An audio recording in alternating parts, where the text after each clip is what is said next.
Geek Bro YouTube channel එකත් එක්ක එකතු වෙලා ඉන්නවල සියලු දෙනාටම සුබ දවසක්. ඉතින් ඔයා Gmail account එකක් හදද්දි එහෙම නැත්නම් Facebook account එකක් හදද්දි ඒ වගේම Instagram account එකක් වෙන්න පුළුවන් Twitter account එකක් වෙන්න පුළුවන් මෙන්න මේ විදිහට account හදද්දි අපිට වැදගත්ම දෙයක් තමයි password එක කියන්නේ. ඉතින් ඔයා ඕනින්ම form එක එහෙම නැත්නම් sign up form එක බලා ගන්න පුළුවන් දෙයක් තමයි මේ password එක කියන්නේ. ඉතින් ඔයා ඕනිම app එකකට පළවෙනිම වතාවට register වෙන්න යද්දි ඔයාට password එක type කරන එක අත්‍යවශ්‍ය වෙනවා. ඉතින් ගොඩක් දෙනෙක් කරන වැරද්දක් තමයි මේ password එක කියන එක වැඩි ගණන් ගන්න නැතුව Tamanට ජීවිතයට සම්බන්ධ දේවල් මෙතන type කරනවා. ඒ කියන්නේ අපේ නම වෙන්න පුළුවන්, අපේ උපන්දිනය වෙන්න පුළුවන්, එහෙම නැත්නම් අපේ නමයි උපන්දිනයයි දෙකම එකට එකතු කරලා එතන type කරනවා වෙන්න පුළුවන්. ඉතින් ඔයා පොඩ්ඩක් හිතලා බලන්න ඔයාගේ password එක එහෙම නැත්නම් ඔයා Facebook account එකක් හදද්දි මෙතන දානවා මෙන්න මේ විදිහේ password එකක්. ඒ කියන්නේ මම උදාහරණයක් විදිහට මෙන්න මේ නම ගන්නම්. කවිදු කියන නම ගමුකෝ. ඉතින් මෙන්න මේ කවිදු කියන නම ඔයා type කරනවා password එක විදියට. එහෙම නැත්නම් කවිදු කියලා type කරලා අවසානටම type කරනවා ඔයාගේ උපන්දිනය. ඉතින් ඕනෙම කෙනෙක්ට හැකියාවක් තියෙනවා මේ Facebook account එකේ නම ලබා ගන්න. එහෙම නැත්නම් Facebook account එකේ නමයි මේ උපන්දිනය ලබා ගන්න. ඉතින් ඊට පස්සේ ඕනෙම කෙනෙක්ට පුළුවන් මේක guest කරලා බලන්න. ඒ කියන්නේ මේ විදිය password එකක් තියෙයිද? මෙන්න මේ විදියට guest කරලා බලන්න පුළුවන්. ඉතින් එන්නේ ඒ විදියට ලබා ගත්තොත් එහෙම නැත්නම් එයාට ඒ password එක ගියත් එහෙම එයාට හැකියාවක් තියෙනවා ඔයා විදියට මේ Facebook account එක පාලනය කරන්න. එහෙම නැත්නම් Instagram account එක පාලනය කරන්න. ඉතින් ඔයා කරන ලොකුම වැරද්දක් තමයි ඔයාගේ ජීවිතයට සම්බන්ධ දේවල් මේ password එක විදියට type කරන එක.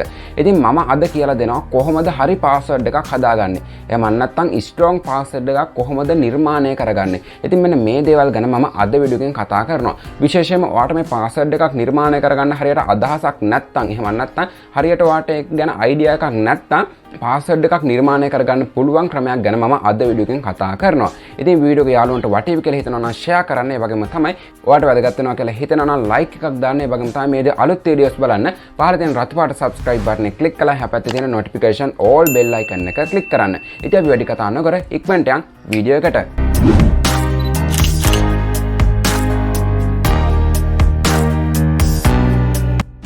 ඉතින් අපි අපේ password එක නිර්මාණය කරගන්න භාවිතා කරන්නේ වෙබ්සයිට් දෙකක්. ඉතින් අද වීඩියෝ එකෙන් ඔයාලට බලා ගන්න පුළුවන් මේ වෙබ්සයිට් දෙකෙන්ම කොහොමද password එකක් නිර්මාණය කරගන්නේ කියන එක. ඉතින් මම කතා කරන පළවෙනි password නිර්මාණය කරන මේ වෙබ්සයිට් එක තමයි password generator කියන වෙබ්සයිට් එක.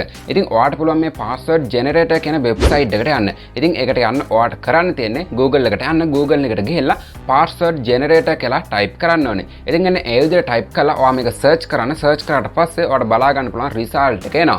ඉතින් එන්නේ result එකෙන් පළවෙනියට ලැබෙන වෙබ්සයිට් එකට තමයි ඔයා යන්න ඕනේ. ඉතින් එන්නේ ඒක තමයි password generator කියන ඒ වෙබ්සයිට් එක. ඉතින් එන්නේ වෙබ්සයිට් එක තුළට ගියාට පස්සේ ඔයාලට පොඩි ටිකක් මේකදී fill කරන්න සිද්ධ වෙනවා. ඉතින් මේකද අපිට පළවෙනියටම fill කරන්න සිද්ධ වෙන්නේ අපේ password එක කොච්චර ප්‍රමාණයක් තියෙනවද එහෙම නැත්නම් අපේ password එකේ characters ප්‍රමාණය කොච්චරක්ද කියලා ඔයාලට මේකදී select කරන්න සිද්ධ වෙනවා. ඉතින් මේකදී ඔයාලට password එක ටිකක් ලොකු password එකක් වෙන්න අවශ්‍ය නම් ඔයාලට 20ක් වගේ දෙන්න පුළුවන්. එහෙම නැත්නම් password එක සාමාන්‍ය password එකක් නම් 6ක් 7ක් 8ක් වගේ ප්‍රමාණයක් වට මෙතනදී සිලෙක්ට් කරගන්න පුළුවන්.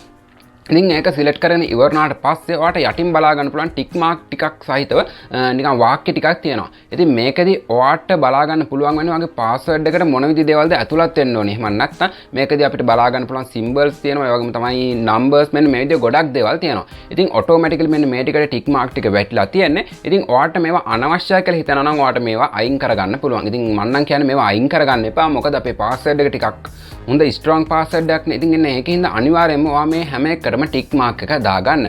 ඉතින් එන්නේ ඒ විදිහට දාගෙන ඉවරනාට පස්සේ ඔයාට කරන්න තියෙන්නේ මෙන්න මේ යටින් තියෙන generate password කියන බටන් එක එක වතාවක් ක්ලික් කරන එක. ඉතින් එන්නේ ඒක ක්ලික් කරාට පස්සේ ඔයාට බලා ගන්න පුළුවන් අපේ password එක මෙන්න මේ විදිහට ඇවිල්ලා තියෙනවා.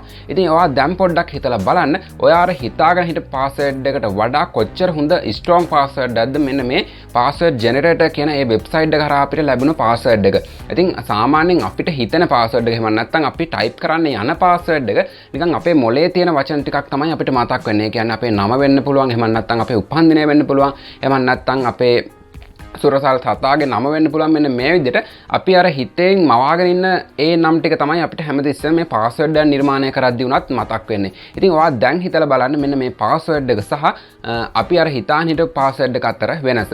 ඉතින් ඔයාට මෙන්න මේ වෙබ්සයිට් එක ගැන සමහර විට සැකයක් ඇති. ඒ කියන්නේ මේ වෙබ්සයිට් එකෙන් අපේ මේ password එක දැනගන්නවත් දන්නේ නැහැ. ඉතින් මෙන්න මේ විදිහට අනිවාර්යයෙන්ම සැකයක් එනවනේ. ඉතින් මෙන්න මේකත් දුරු කරගන්න ඔයාට පොඩි දෙයක් කරන්න තියෙනවා. ඔයාට මේ ඉස්සෙල්ලාම කරන්න තියෙන්නේ මේක copy කරගන්න. copy කරගෙන ඔයාට පුළුවන් මේක note notepad එකට ගහලා paste කරන්න. ඉතින් paste කරලා ඉවරලා ඔයාට කරන්න තියෙන්නේ මේකේ තියෙන මේ symbol එකක් එහෙම නැත්නම් මේකේ තියෙන මේ capital ලකුරක් simple කරන එක. ඉතින් මෙන්න මේ විදිය දෙයක් කරාට පස්සේ අනිවාර්යයෙන්ම ඔයාගේ password එක තවදුරටත් ආරක්ෂාකාරී වෙනවා.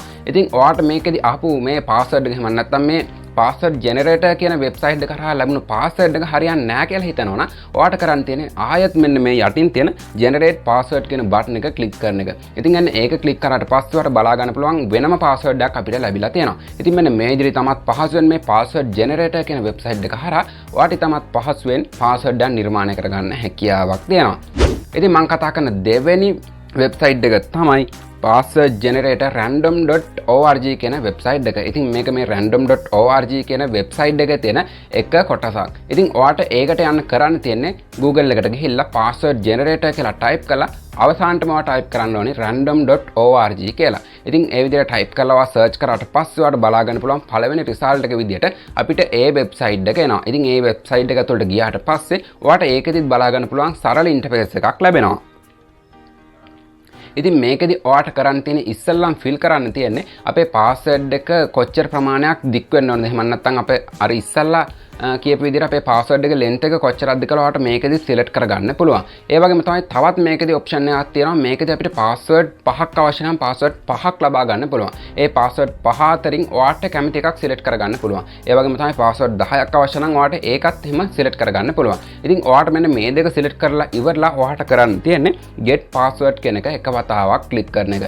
ඉතින් අන්න ඒක click කරාට පස්සේ ඔයාට බලා ගන්න පුළුවන් ඔයා password 20ක් අතනදී select කරා නම් එහෙම නැත්නම් password 20ක් ඕනි කියලා ඔයා එතනදී type කරා නම් ඔයාට බලා ගන්න පුළුවන් ඔයාගේ password 20 මෙන්න මේ විදිහට ලැබෙනවා. ඉතින් මෙන්න මේ විදිහට ලැබුණු password අතරින් ඔයාට කැමති password එකක් මෙතනදී තෝරගන්න පුළුවන්. ඒ විදිහට තෝරගෙන ඉවරලා මේක ඔයාගේ notepad එකට එහෙම නැත්නම් ඔයා භාවිතා කරන ඒ දෙයකට paste කරගන්න හැකියාවක් තියෙනවා. ඉතින් මෙන්න මේ විදිහට password generator කියන website එක ඒ වගේම තමයි password generator random.org කියන මේ website දෙක හරහා ඔයාට හැකියාවක් තියෙනවා හොඳ strong password එකක් නිර්මාණය කරගන්න. ඉතින් මම අර ඉස්සල්ලා කියපු විදිහට ඔයා password නිර්මාණය කරද්දී ඔයාගේ නම උපන්දිනය ඒ වගේම තමයි ඔයා ආස කරන සතෙක්ගේ නමක් මෙන්න මේ විදිහේ දේවල් භාවිතා කරන්න එපා. එතකොට ඔයා අනාරක්ෂිත තත්වයකටපත් වෙනවා. ඒ වගේම තමයි ඔයා භාවිතා කරන මේ account වල එහෙම නැත්නම් අපි Google account එක කියමුකෝ. Google account එකේදී ඔයාට බලා ගන්න පුළුවන් two factor verification එක අපිට දා ගන්න පුළුවන්. ඒ වගේම තමයි Facebook ගත්තොත් Facebook එකෙත් ඔයාට බලා ගන්න පුළුවන් two factor verification එක on කරගන්න ඒ option එක ලබා දීලා තියෙනවා. ඉතින් ඔයාට පුළුවන් මෙන්න මේ විදිහේ දේවලුත් open කරගෙන තියාගන්න. එතකොට ඔයාගේ account තවදුරටත් ආරක්ෂා කරගන්න හැකියාවක් තියෙනවා. ඉතින් වීඩියෝ එක ඔයාලට වැදගත් වුණා කියලා හිතෙනවා නම් like එකක් දාන්න. ඒ වගේම තමයි වීඩියෝ එක ඔයාලා නොදන්න යාළුවන්ට share කරන්න අමතක කරන්න එපා. ඒ වගේම තමයි මේ අලුත් වීඩියෝස් ඉදිරියට බලන්න කැමති නම් පහළ තියෙන රතු පාට subscribe button එක click කරලා එහා පැත්තෙන් තියෙන notification all bell icon එක click කරන්න. එතකොට තමයි මේ අලුත් වීඩියෝස් upload කරපු ගමන් ඔයා ගාවටම ගෙන්න ගන්න හැකියාවක් ලැබෙන්නේ. ඒ වගේම තමයි මේ විදිහ අලුත් වීඩියෝස් ඔයාට YouTube එකේ බලා ගන්න පුළුවන්. YouTube එකට ගිහලා Geek Bro කියලා type කරලා අපි දාලා තියෙන අලුත් වීඩියෝස් බලන්නත් අමතක කරන්න එපා. ඉතින් අපි ආයෙත් අලුත් වීඩියෝ එකක් හමුනකම් ඔයගොල්ලෝ හැම කෙනෙක්ටම සුබ දවසක්.